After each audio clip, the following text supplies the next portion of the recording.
At dawn on the high plains, the masked orc bandit Vora stopped Sam's wagon with a broken wheel and a drawn blade.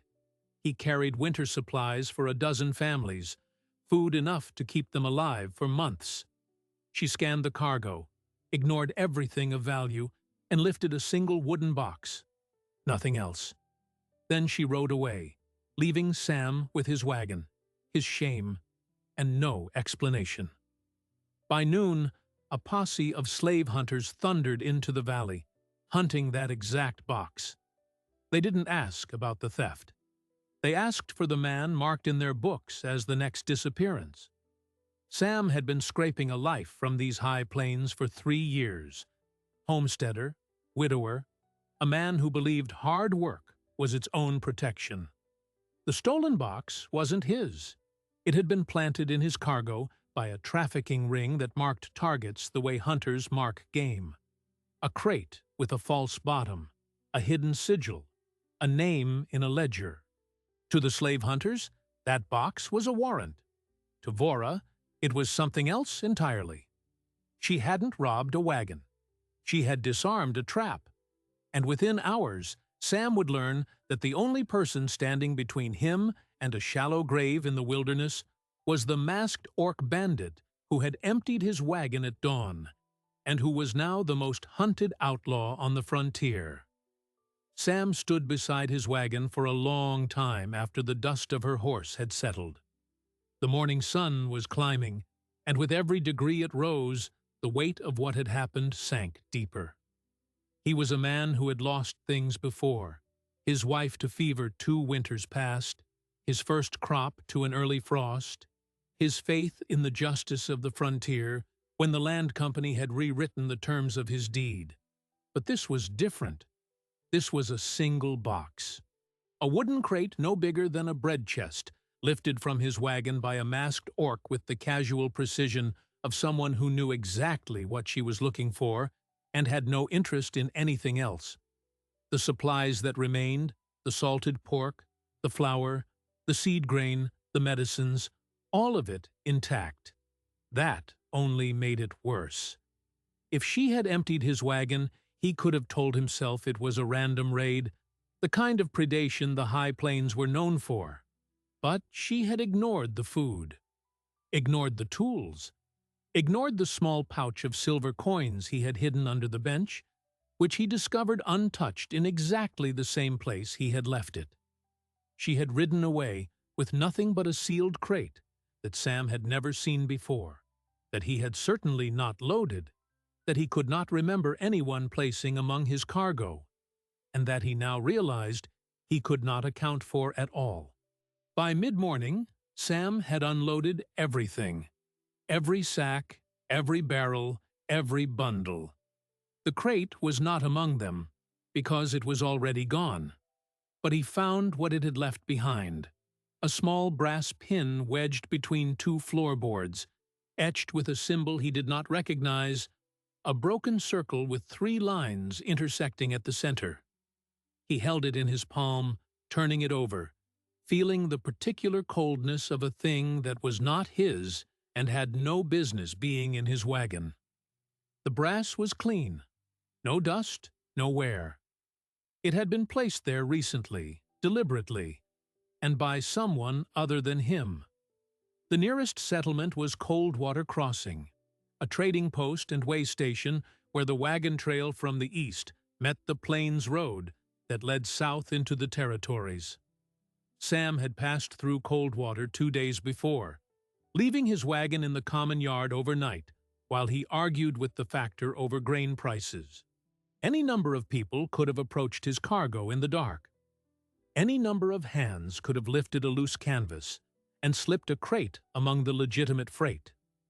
The realization that he had been used as a courier, as a mule, for something he did not understand and had not agreed to carry, settled into his stomach like a stone. He pocketed the brass pin. He did not know what it meant. He was about to find out. The breeze shifted. Sam looked up and saw the dust on the northern horizon. A column of riders moving fast, coming from the direction of the pass. He had been a scout in the territorial militia before his homesteading days, and his eyes were still good enough to count before the shapes resolved into distinct figures. 9, maybe 10, riding in formation, not the loose spread of a hunting party, but the tight discipline of men on a mission. The kind of men who did not ride fast unless someone's life depended on them getting somewhere quickly, or unless someone else's life was about to end. He could have run. He had a horse, a sturdy gelding that had seen worse terrain than this, but Sam was a man who had been running from things his whole life, from the war, from the debts, from the grief, and at some point in the last 2 years, he had decided that he was done running. That decision, which he had made standing over his wife's grave with a shovel still in his hands, was about to be tested. The riders thundered to a halt around his wagon, 9 of them all human, all armed with the kind of weapons that frontier settlers carried when they were expecting trouble. But the man at the front, who swung down from a massive bay gelding with the easy authority of someone who had given orders for decades, was not a settler. He was tall, gray-haired at the temples, with the cold, flat eyes of a predator who had learned that violence was just another kind of business. He wore a dark leather coat, well cut, and at his belt hung a steel manacle, not decorative, functional, the kind used to secure prisoners for transport. "You're Sam Weller," the man said. Not a question. A confirmation. Sam did not answer immediately. He was standing beside his wagon, the empty space where the crate had been now gaping in his mind like a missing tooth. The man's eyes swept the cargo, catalogued it, dismissed it. "The box," the man said. "Where is it?" There was no box, Sam said, and it was even true in the sense that the box had never been his. "A bandit took it. An orc. Rode off not 2 hours ago." The man's expression did not change, but something behind his eyes shifted, a recalculation. He turned and nodded to one of his riders, who dismounted and began searching the wagon with the methodical efficiency of someone who had conducted these searches many times before. Sam watched, his heart starting to beat harder, as the rider's hands moved straight to the gap in the floorboards where the brass pin had been. "The sigil plate's gone, Captain Marsh," the rider said. Captain Marsh? The name landed on Sam like a physical blow. He knew that name. Everyone on the frontier knew that name.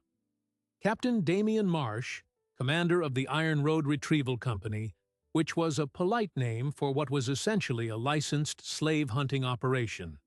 The company had contracts with a dozen mining operations and plantation enclaves across the Southern Territories, and Marsh's men were known for 2 things. They never failed to retrieve their targets, and they rarely brought them back alive unless the contract specifically required it. "Gone," Marsh repeated. He looked at Sam with an expression that was almost curious, as if Sam were a puzzle piece that had been placed in the wrong box.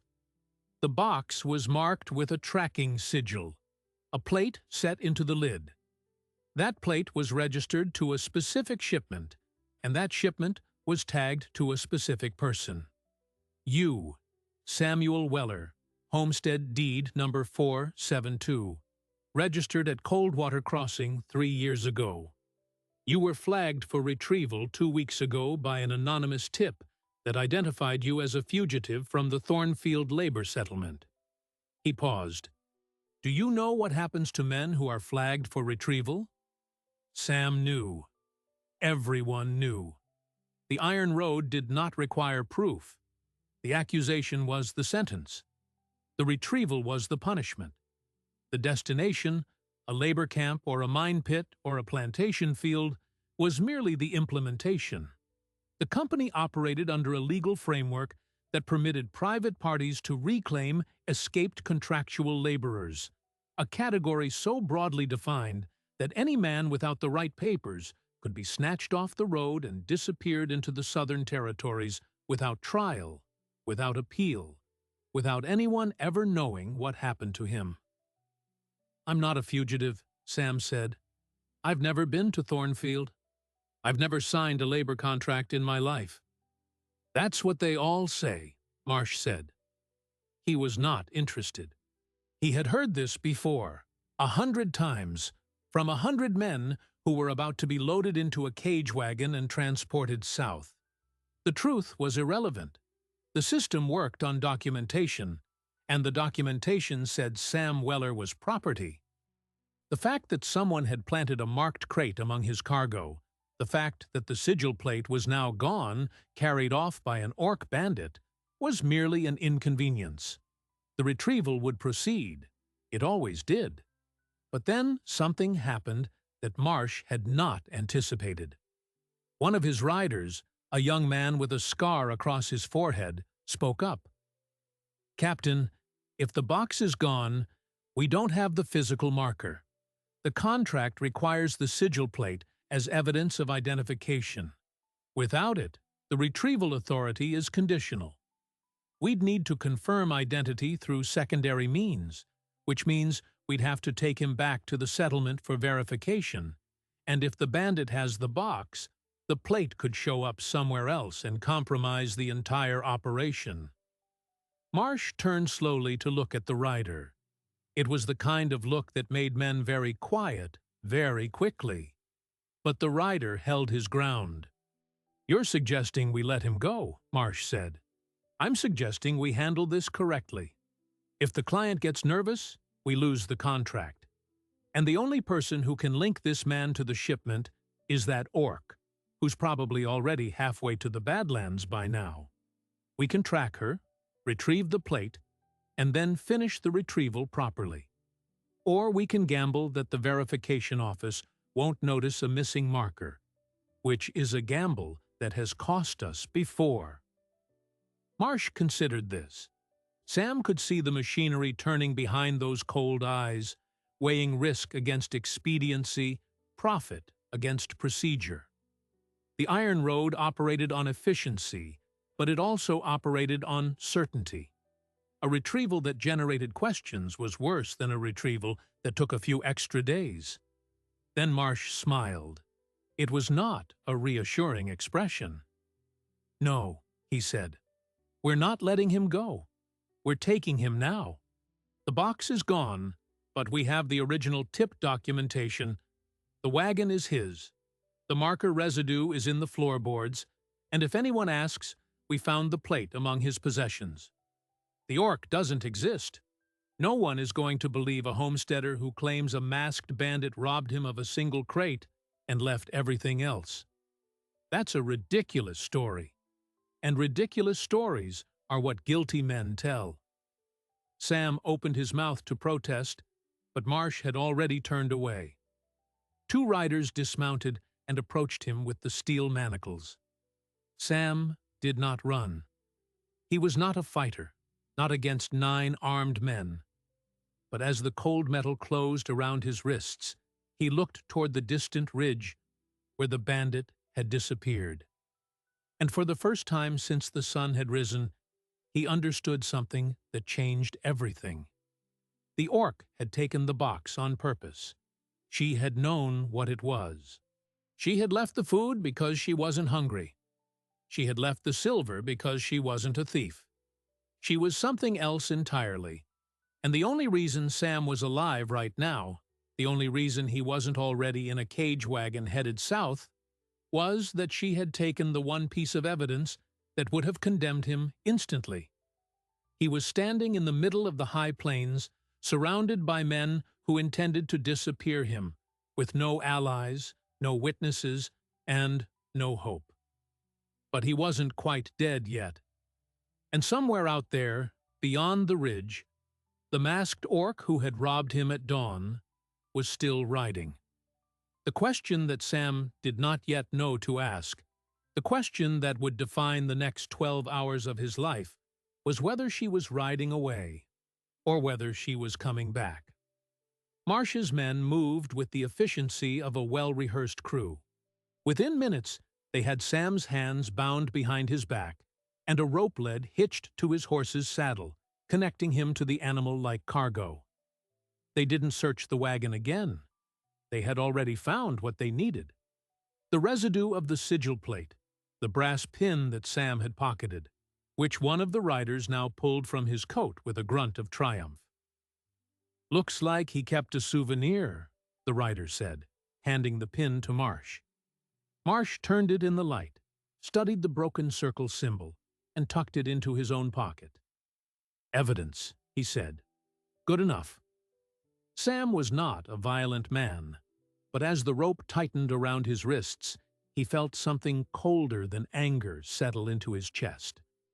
It was the particular dread of a man who had spent 3 years building a fragile new life on a patch of dirt, and now understood that all of it, the fence he had mended, the roof he had patched, the neighbors who had trusted him to deliver their winter supplies, was about to be erased by a piece of brass and a lie.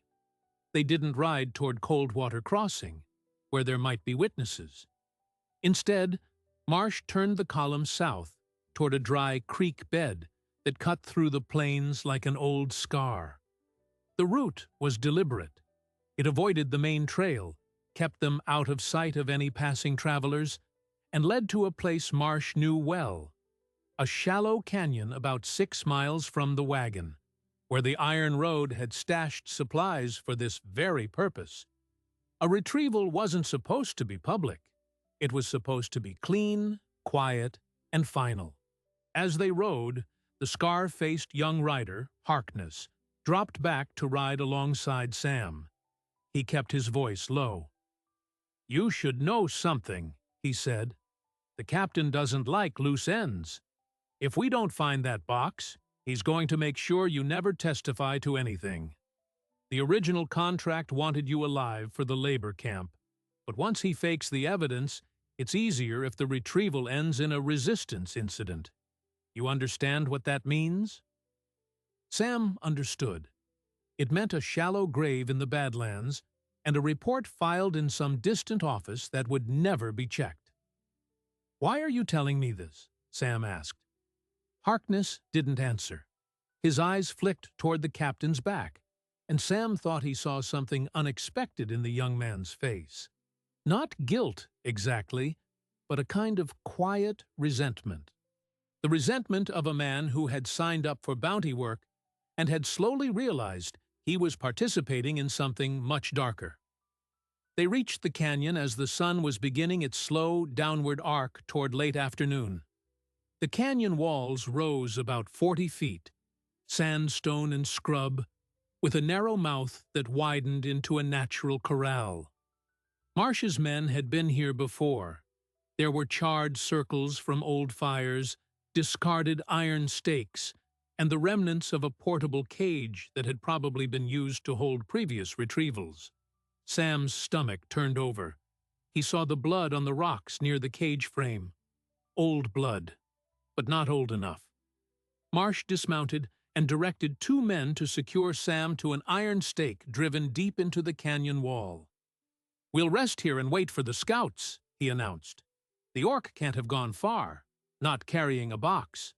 She'll be on foot, or with a pack animal, slow-moving. We'll track her to the Badlands if necessary, but she'll surface." He then turned to Sam.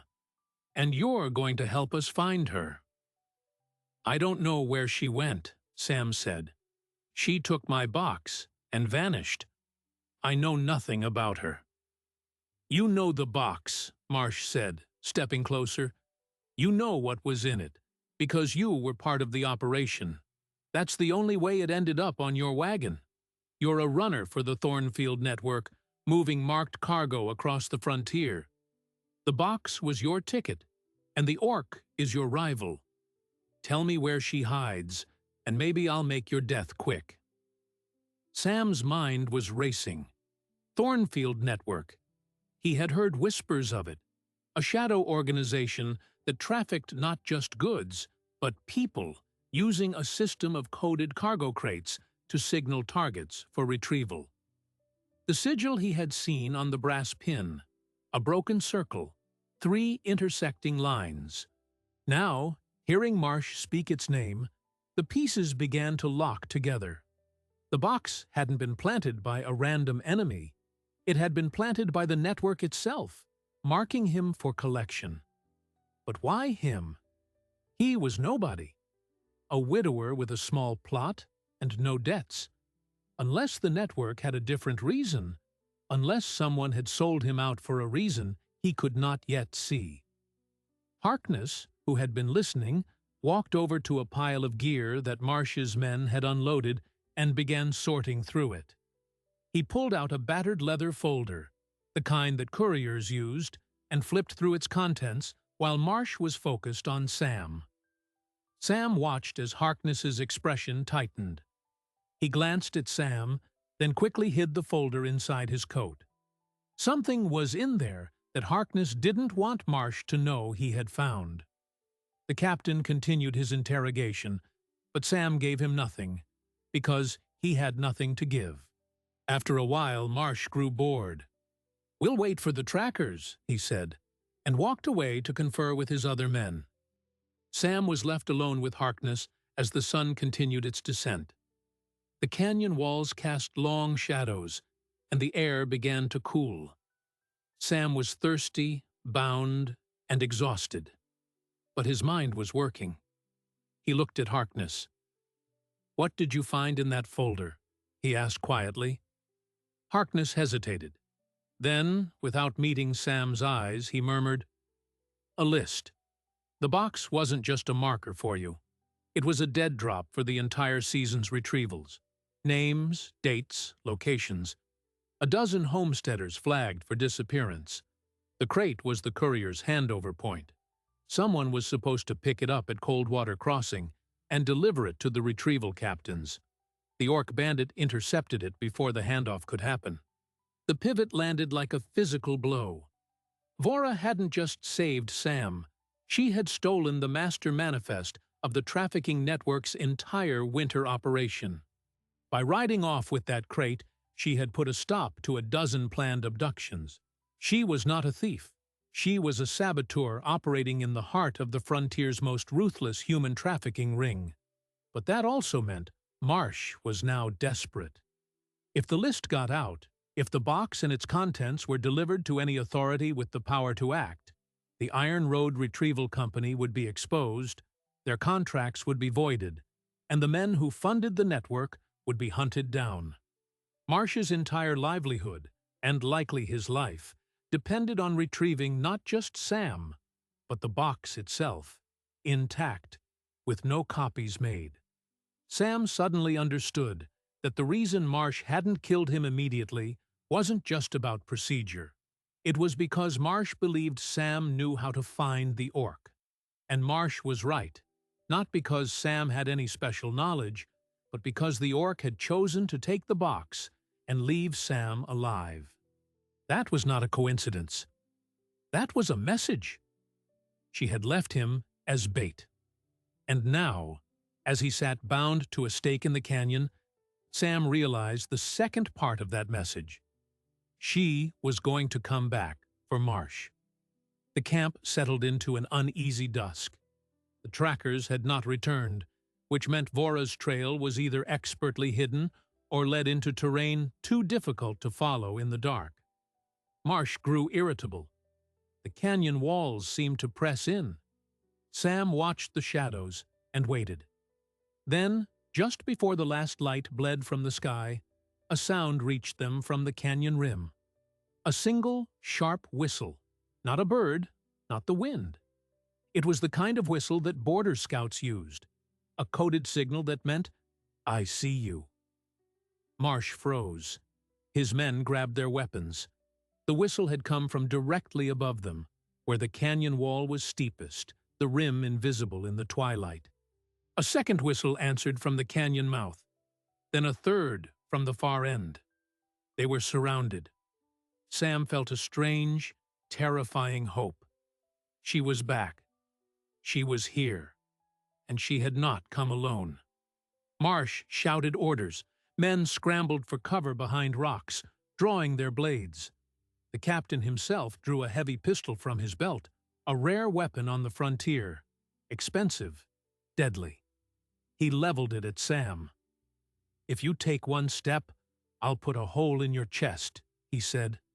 "I don't need you alive to collect my fee. I just need the box. And if your bandit friend wants to negotiate, she can start by showing herself." But no one showed themselves. Instead, the canyon erupted in a chaos of misdirection. Stones clattered from one side, while a horse whinnied from another. A puff of dust rose at the mouth, as if riders were gathering there. Marsh's men fired crossbow bolts into the darkness, hitting nothing. Then, from the rim, a voice. Deep, rough, completely calm. "Captain Marsh, you're in possession of a man who was never marked for retrieval. You know this because the marker is gone. I have it. And I have the full manifest. You have until moonrise to release him and ride south, or everyone in this canyon learns what's really written in that folder." It was Vora. Sam recognized the voice from the morning, the same clipped cadence that had demanded the box. Only now, it was filled with the authority of someone who held all the cards. Marsh's face contorted. He turned to Harkness, who was staring up at the rim with an expression Sam couldn't read. Not fear, but recognition. Harkness knew that voice. And in that instant, everything Sam thought he understood about the young rider shifted again. Marsh didn't release Sam. Instead, he tightened his grip on the pistol and pressed it against Sam's temple. "If you want this man alive, you'll bring me the box," he shouted into the darkness. "I'll trade you. His life for the manifest. You have 10 seconds to show yourself, or I pull the trigger." Sam closed his eyes. The cold metal against his skin was impossibly heavy. He heard his own heartbeat, then the whisper of the evening wind, and then, very softly, the sound of a bowstring being drawn taut from somewhere directly above Marsh's head. The voice came again, closer now. "You're not going to shoot him, Captain. Because if you do, you'll never find out which of your own men has been feeding me your movements for the past 3 years." The canyon went dead silent. Every man froze. Marsh's head swiveled toward his own crew. Harkness's eyes met Sam's, and in that instant, Sam saw the truth. The scar-faced rider wasn't one of Marsh's loyal hunters. He was Vora's inside man. And the retrieval captain, surrounded by enemies he couldn't identify, with the master manifest in the hands of the most wanted orc on the frontier, had just lost every advantage he thought he held. Marsh stood frozen with the pistol still pressed against Sam's temple, but his eyes were no longer on his hostage. They were sweeping across his own men. The canyon had become a trap, and the worst part was not the voice from the rim. It was the realization that one of the 8 riders standing within arm's reach had been betraying him for 3 years. The captain was methodical, brutal, and now completely unmoored. His crew shifted uneasily, hands tightening on weapons, not because they planned to fight, but because they didn't know who to trust. "Harkness," Marsh said quietly, testing the name. His gaze landed on the scar-faced young man, who was still standing near Sam's stake, his posture unreadable. "You've been acting strange all day. You found the folder. You told me the box was gone, and we should wait." He took a step forward. "Who else would it be?" Harkness didn't flinch.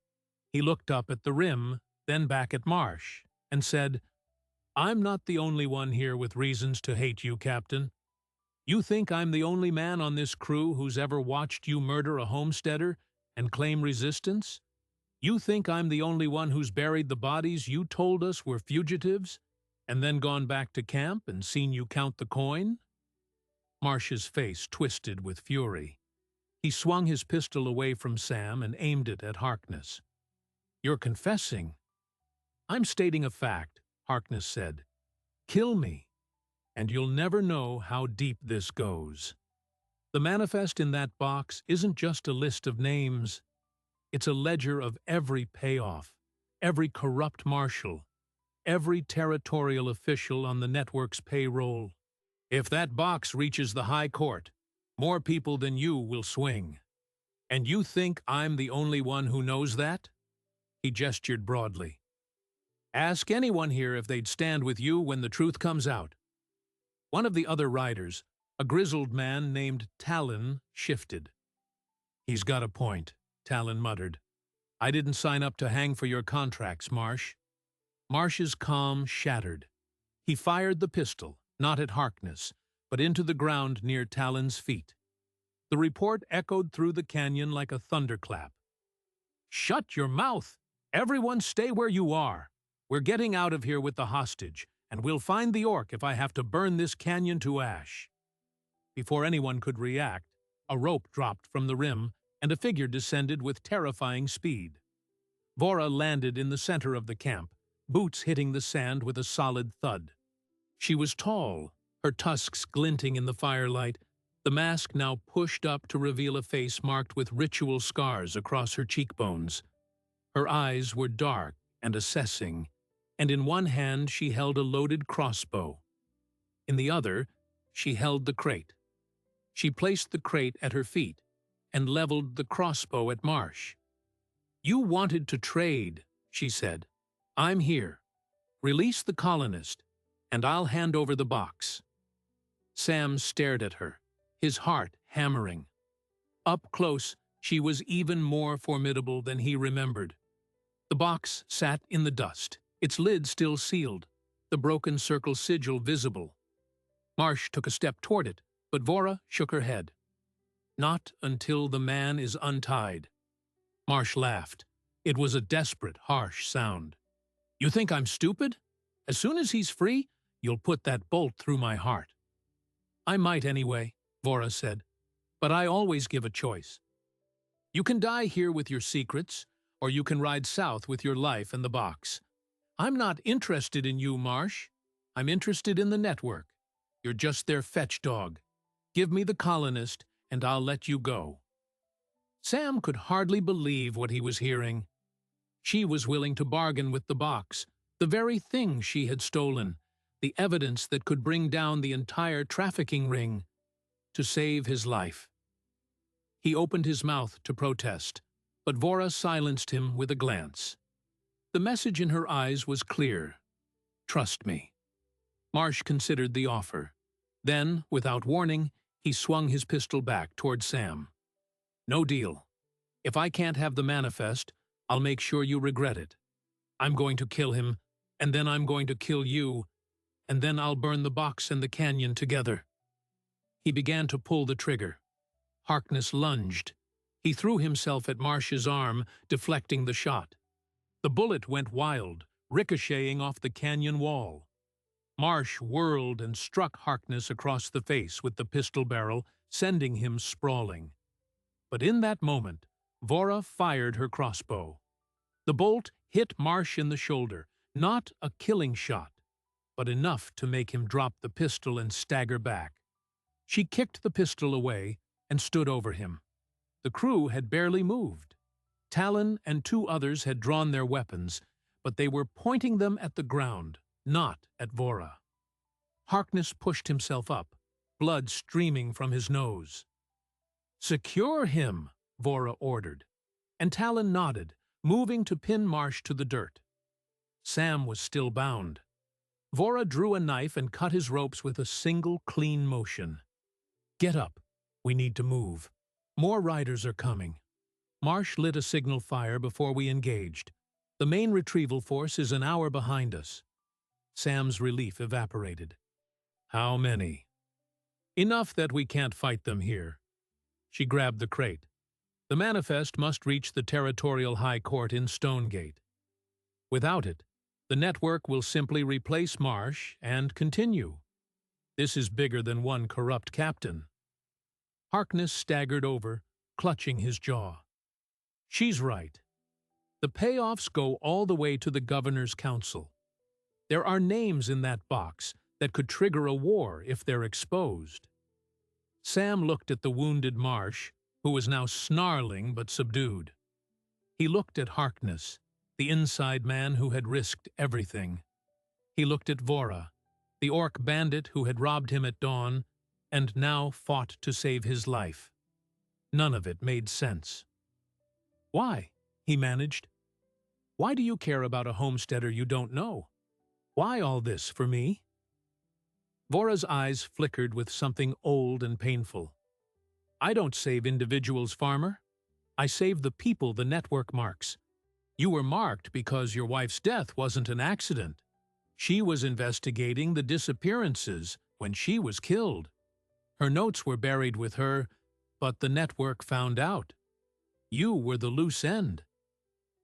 The words hit Sam harder than anything Marsh had done. His wife, Sarah, hadn't died of a fever. She had been murdered because she had been uncovering the trafficking ring, and he had never known. He had spent 2 years grieving a lie. "We have no time for grief," Vora said, gripping his arm. "Marshal Jorvik of the Territorial Guard is coming with 30 riders. If we're still here when they arrive, we all die. There's a canyon pass to the east, a narrow trail that leads to a winter shelter I know. We can outrun them if we leave now." She turned and began organizing the men, issuing orders with the cool precision of a commander. Harkness and Talon helped Sam to his feet, and together they prepared to flee. The canyon was almost fully dark now, the stars just beginning to pierce the deep blue above. But before they could mount, a new sound reached them. Hoofbeats. Many hoofbeats, growing louder from the north. Marshal Jorvik's riders had arrived early. A voice boomed across the canyon, amplified by the rock walls. "This is Marshal Jorvik of the Territorial Guard. I have a warrant for the Orc Bandit Vora, wanted for theft, assault, and sedition. Surrender now or face the consequence." Vora's face hardened. She grabbed the crate and shoved it into Sam's hands. "Take this. Ride east, fast as you can. Harkness, Talon, you go with him. Get to the winter shelter. I'll hold them here." Sam refused. "No, I'm not leaving you. You're the only one who can prove the conspiracy. If you stay, you'll die." "If I don't stay, we all die," Vora said. "They don't know about the crate's contents yet. They just want a scapegoat. I'll give them one. Go." Sam clenched the crate against his chest. "That's not the deal. You saved my life. Now I have to save yours. You're a farmer, not a soldier." Vora's voice was sharp, but her eyes held something vulnerable. "You'll do more good delivering that manifest than dying here." The hoofbeats were now at the canyon mouth. Torchlight flickered against the rocks. Marshal Jorvik himself rode in, a heavy-set man with a silver badge, flanked by 24 armed riders. He surveyed the scene, Marsh wounded, some of his crew defected, the Orc Bandit standing defiantly with a civilian. "There she is," Jorvik said. "The bandit who's been stealing supply shipments for months. And who's this?" He pointed at Sam. "A collaborator?" Marsh, from the ground, cried out, "The colonist has the box. It's got evidence that'll destroy the trade. Don't let him escape."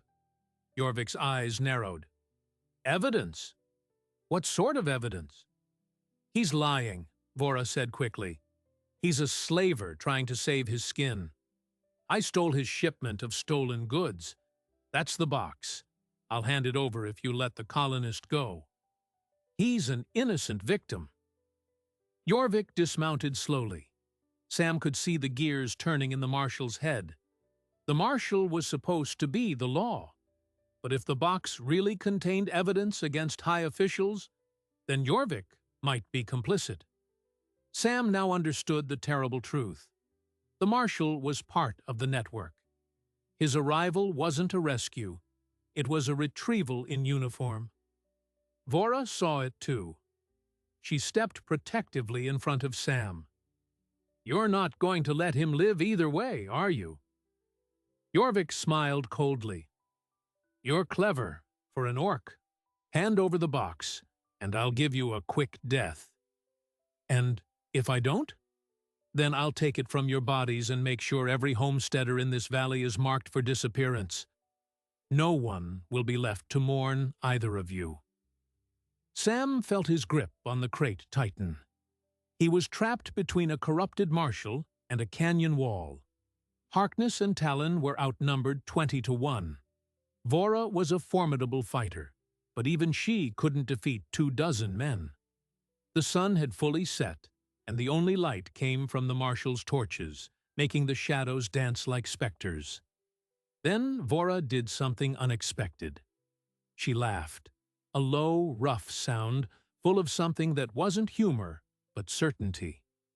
"You think this is the only copy?" she asked. Jorvik paused. "What do you mean?" "The manifest in this box," Vora said. "I've already transcribed it, 3 copies. If I go missing, or if this colonist dies, those copies go to the High Court, the press, and every homestead coalition from here to the coast. You can kill us, but the truth is already out of your reach." It was a bluff, Sam knew, or at least he hoped it was, but the effect was immediate. Jorvik's confidence wavered. He glanced at his men. If there were copies, killing them would only hasten his own exposure. He might be able to intercept 1 copy, but 3? And if the press got it, his career and his life would be over. "You're lying," Jorvik said. "Am I?" Vora tilted her head toward Harkness. "Ask him. He's been my courier for 2 years. Every time Marsh moved a prisoner, we made a record." Harkness, still bleeding, nodded. "It's true. There's a cache in the Badlands with everything. If I don't signal by midnight, the caches release automatically. You'll be exposed by dawn." Jorvik's face went pale. He began shouting orders, but confusion spread among his men. Some were loyal to the marshal, but others were ordinary guards who had just heard their commander accused of being part of a criminal network. Doubt rippled through the ranks. Vora seized the moment. She grabbed Sam's arm and hissed, "Now! Run!" Sam didn't hesitate. He took off toward the eastern pass, with Harkness and Talon right behind him, still clutching the crate. Vora turned and fired her crossbow into the marshal's torch, extinguishing it in a shower of sparks, plunging the canyon into darkness.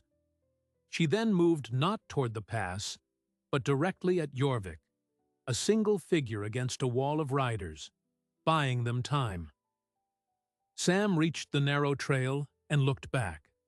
He saw Vora engaging the marshal's guards, her blade flashing in the torchlight. She was not running. She was holding the line. And as he watched, Jorvik himself drew a sword and advanced on her. "Go!" Harkness pulled Sam forward. "If we don't get to the shelter, she dies for nothing." They scrambled up the rocky trail, the sounds of fighting fading behind them. Sam's lungs burned, his legs ached, but he kept moving, the crate a dead weight in his arms. The night closed in, and the only sounds were their ragged breathing and the distant clash of steel. After what felt like hours, they reached the winter shelter, a small stone cabin hidden in a cleft of the ridge. Talon barred the door. Harkness collapsed against the wall. Sam set the crate down and turned to go back. But Harkness grabbed his ankle. "You can't help her," Harkness said. "She chose this. She always knew if it came down to it, she'd trade her life for the network's exposure." "I don't accept that," Sam said, feeling the grief and fury rising. "She's not just a tool for some righteous mission. She's a person. She saved me, and I'm going to save her." Outside, the night was silent. Too silent. The battle had ended.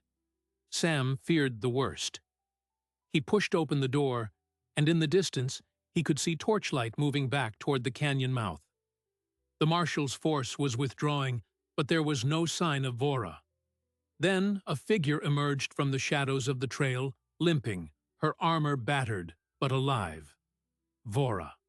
She collapsed at the threshold, blood seeping from a gash on her arm, but she was grinning. The marshal retreated. He thinks I've planted evidence that will ruin him. He's riding to intercept the non-existent caches. We have a few hours. Sam helped her inside, his relief overwhelming. He didn't understand half of what had transpired, but she was alive. For a moment, there was only the quiet of the shelter, the candlelight flickering, and the four of them breathing. But Vora's next words shattered the respite. "We're not safe yet. The network will send everyone they have now, and they'll come for you specifically, Sam. Your wife didn't just investigate them. She was their accountant. She worked inside the network as a clerk before she saw what they were doing and tried to escape. They killed her before she could testify. You're the only person who might still have her original evidence, hidden somewhere on your homestead." Sam's blood ran cold. I never found anything." "You didn't look in the right place," Vora said. "She left a message in her quilting patterns, a cipher I recognized when I came to your wagon this morning. The sigil was a diversion for the network, but the real evidence is stitched into the quilt you keep in your bedroom." Sam remembered. Sarah's last quilt, the one she had worked on feverishly in the weeks before she died, with those strange geometric patterns he had never understood. He had folded it away, never imagining it held anything but grief. Now he knew the truth. And so would the network, if they searched his farm. He had to get back, recover that quilt, and deliver both it and the manifest to the High Court. But it was already deep night, and the marshal's forces would be patrolling the plains. They were trapped in the shelter, exhausted and wounded, with a continent-spanning conspiracy closing in on all sides. Sam looked at Vora, her dark eyes reflecting the candlelight, and realized with absolute clarity that the only thing keeping him alive, and the only chance to expose the men who had killed his wife, was the Orc Bandit who had robbed him at dawn. And dawn was still many hours away. The candle in the shelter had burned down to a stub, its flame guttering as Vora bound her wounded arm with a strip torn from her tunic. Sam sat across from her, the crate containing the master manifest at his feet. But the weight in the room was not the box. It was the quilt. The image of Sarah's final work, folded away in his bedroom for 2 years, now redefined as the key to everything. "We can't stay here," Harkness said. He had found a scrap of cloth to press against his swollen nose, and his voice was nasal but steady. "Jorvik will realize by dawn that the copies don't exist. He'll send every rider he has back to this ridge. And if the network's higher-ups get word that the original evidence might still exist, they'll burn your homestead to the ground to destroy it." Talon, who had been silent, spoke from the doorway. "There's something else." Before Marsh lit the signal fire, a rider left the canyon to the south. No torch, no sound. I think Marsh sent for reinforcements from the company's main camp. They could be here by first light, and that camp has 30 more retrieval fighters. Vora looked at Sam. "Then we move now. Get the quilt, and then ride for Stonegate." "You can't ride with that arm," Sam said. She flexed her fingers, wincing. "I've ridden with worse. What matters is that we reach that evidence before the network realizes it exists." They extinguished the candle and slipped out of the shelter into the moonless night. The plains stretched ahead like a dark ocean, the only guide the dim silver of starlight on sagebrush. Vora knew the terrain by heart. She had spent years mapping trails the retrieval crews never used. Routes that skirted the marshal's patrols and cut through dry washes invisible from the main road. Sam followed her lead, the crate lashed to his horse, every hoofbeat feeling like a drum, announcing their flight. As they rode, Harkness told Sam the rest of the story. Vora was not just an outlaw. She was a survivor of the network herself.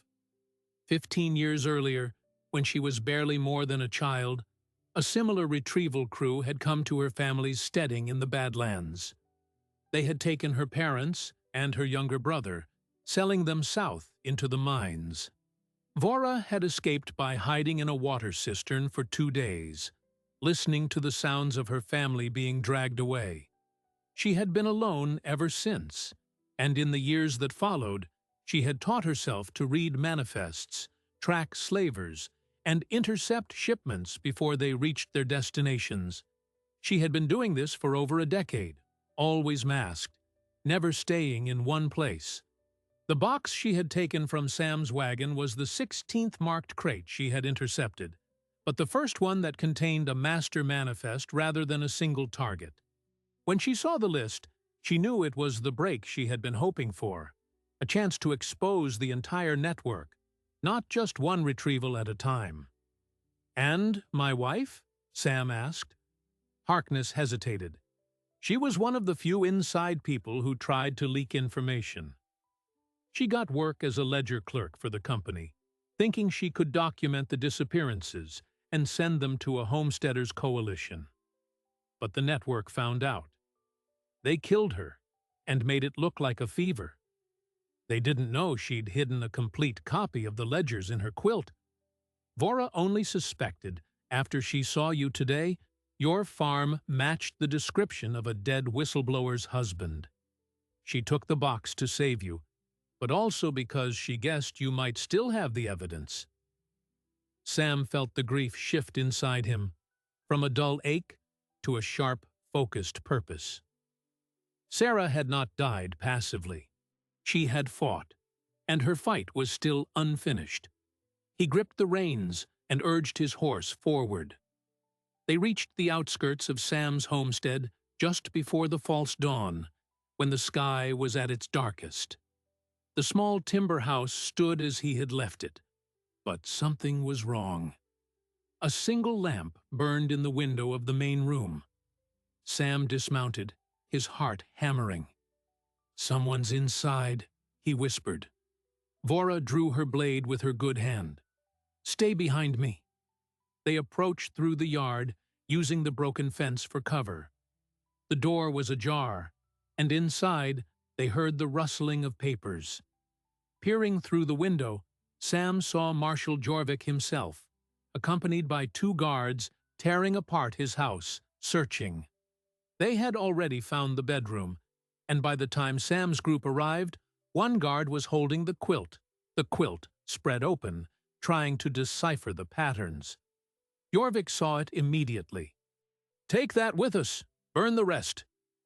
Sam could not bear to see his wife's last work taken.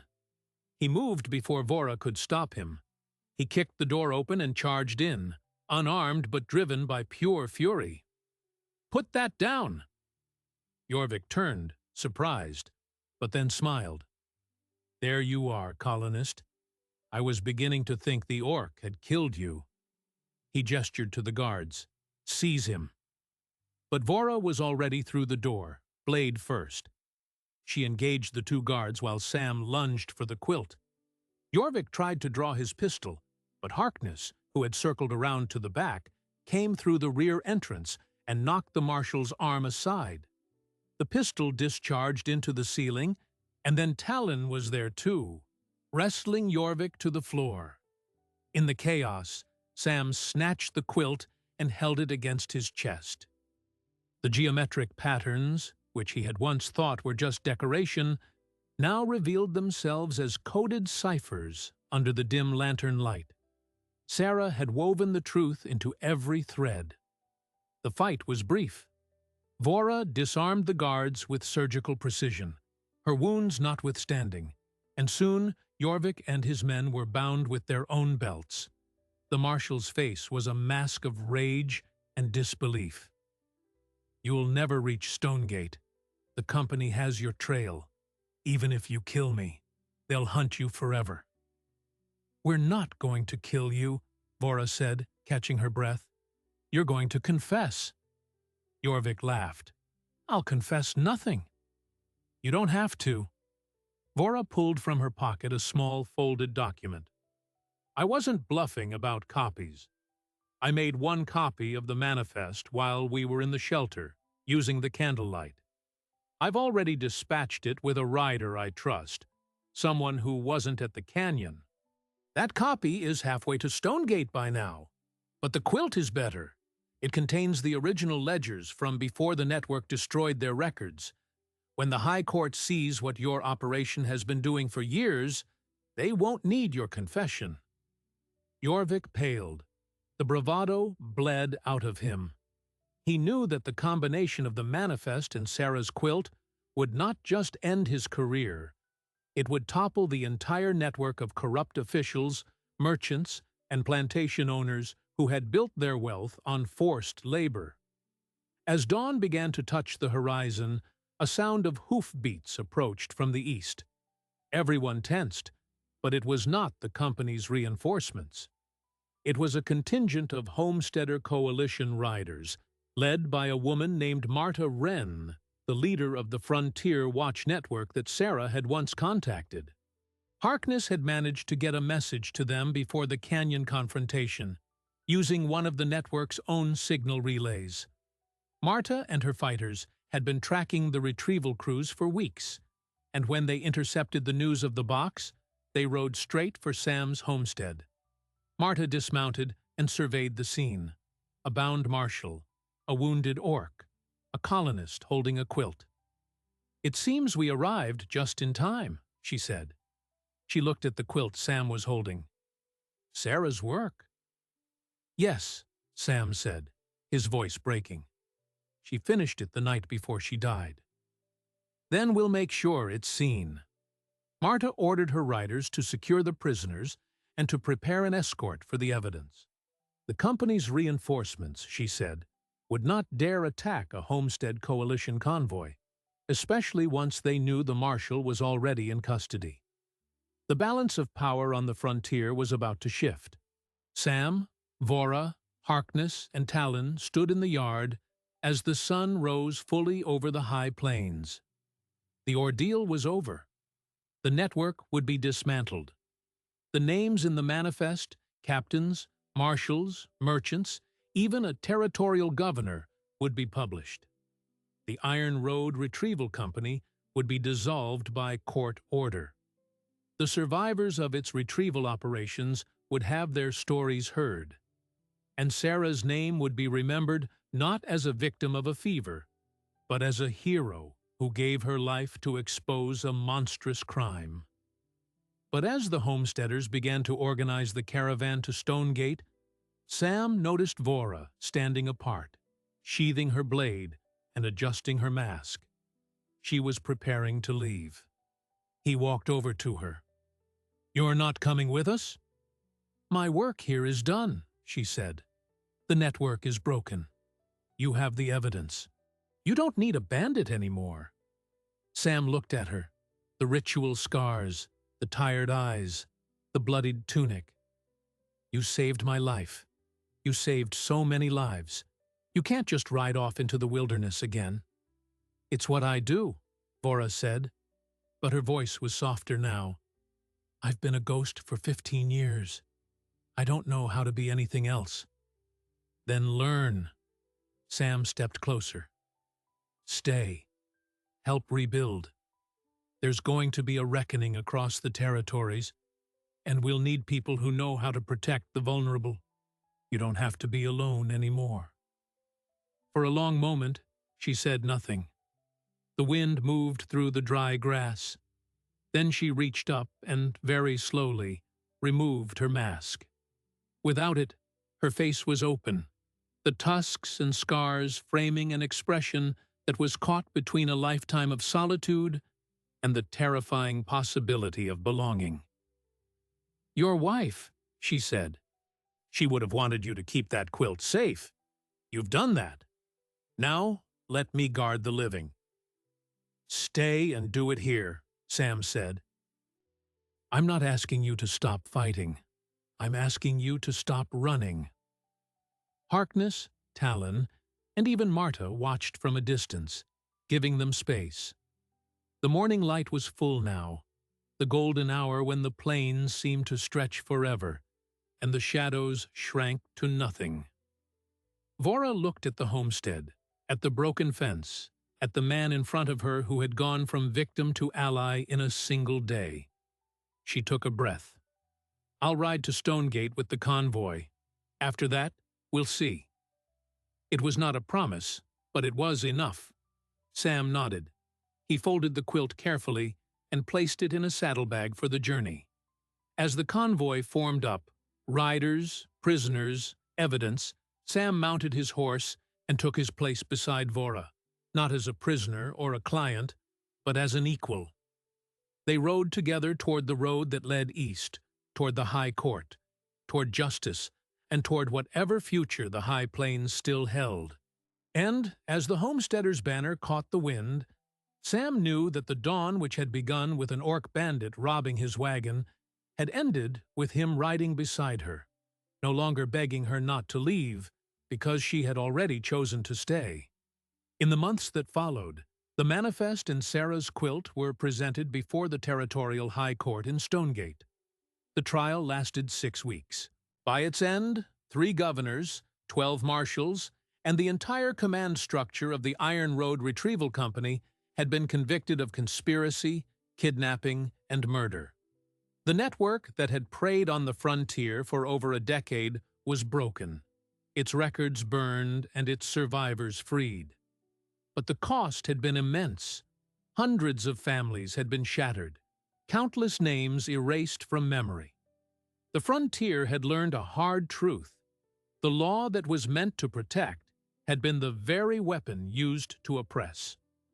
Sam's homestead became a way station for the displaced.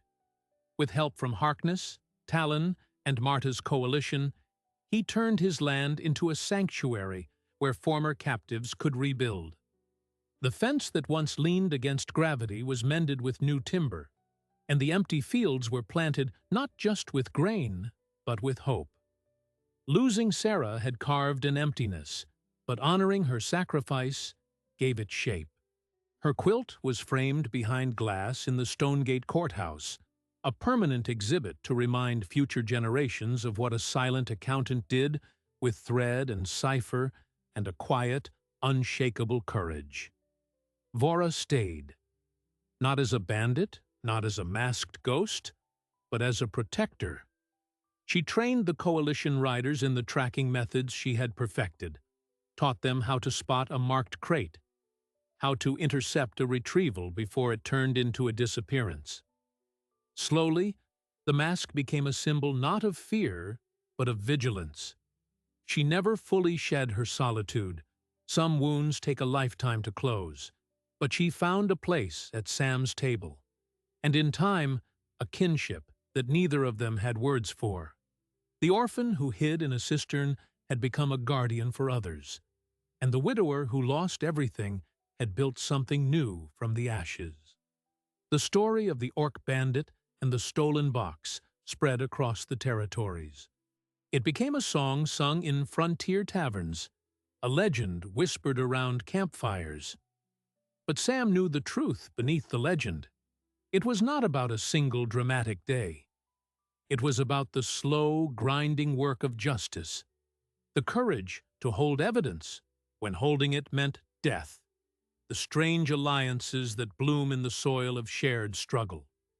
The frontier was harsh, but it was also a place where a 6-year-old could wave at an army, where a woman's thread could convict a governor, and where an outlaw and a farmer could ride together into a new morning. If this story moved you, take a second now, subscribe, leave a like, and tell us in the comments what you would have done at dawn when the masked rider took the box. Would you have stayed, or would you have run? And if you believe in stories about unlikely heroes and hard-won justice, share this with someone who needs to hear it today. We'll be back with more tales from the frontier. Until then, keep your eyes on the horizon.